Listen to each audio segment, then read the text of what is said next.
اسلامی جمہوریہ پاکستان کی طرف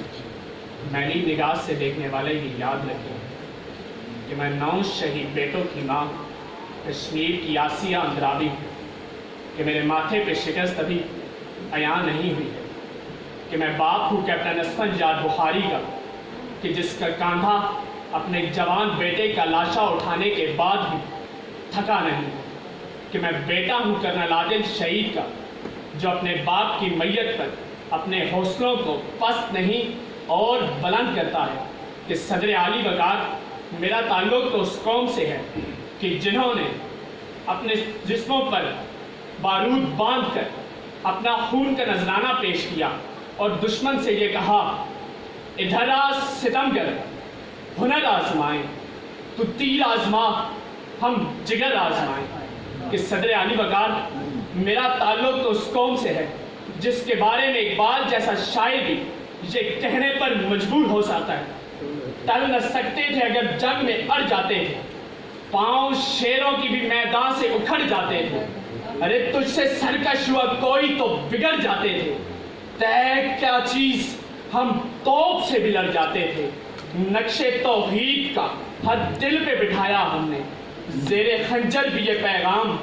سنایا ہم نے، کہ صدر عالی وقار دشمن حملہ ہوا تو سیالکوٹ سیکٹر میں لڑائی کا گھمسان پڑا، ادھر زخمی سپاہیوں کو خون کی ضرورت پڑی تو سیالکوٹ کے اسپتال میں اعلان کروایا گیا، دیکھتے ہی دیکھتے خون دینے والوں کی لمبی قطاریں لگ گئیں، کہ صدر عالی وقار ہم تو اس قوم سے تعلق رکھتے ہیں کہ جنہوں نے واگا بارڈر کے حملے کے اگلے ہی روز اپنے سینوں پر سبز ہلالی پرچم سجایا اور نعرہ تکبیر، اللہ اکبر اور پاکستان زندہ باد کے فلک شگاف نعرے لگا کر دشمن کو یہ پیغام دیا کہ ہم سے الجھو گے تو خنجر پہ عدو بولے گا، گردنیں کاٹ بھی دو گے تو لہو بولے گا، گردنیں کاٹ بھی دو گے تو لہو بولے گا، کہ صدر عالی وقار ہم تو وہ قوم ہیں کہ جنہوں نے مریم مختار جیسی عظیم بیٹیاں پیدا کی، میرے وطن کے عظیم نوجوان، چاہے وہ میجر عزیز بھٹی کی صورت ہوں یا راشد منہاس، ہم تو وہ قوم ہیں کہ جنہوں نے واگا ہو یا سیالکوٹ، سیاچن گلیشیئر ہو یا بحر ہند، ملک کے کونے کونے پر اپنے خون کا آخری قطرہ تک تو بہانا گوارا کیا، لیکن وطن کی آن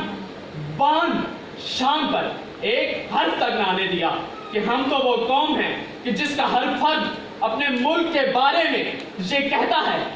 وطن ہم سے لے لے جو تو لینا چاہے، یہ سر ہے، یہ دھڑ ہے، یہ بازو، یہ تیشا جو تو لینا چاہے، فقط اس کے بدلے میں خود کو بچا لے، وطن اپنے باہر فصیلیں بنا لے، فصیلوں کی بنیاد مجھ پر اٹھا لے، میں وطن کو سجاتے ہوئے جان دے دوں، میں وطن کو بچاتے ہوئے جان دے دوں، میں وطن کو سجاتے ہوئے جان دے دوں، میں وطن کو بچاتے ہوئے جان دے دوں۔ آپ کی سماعتوں کا بے حد شکریہ۔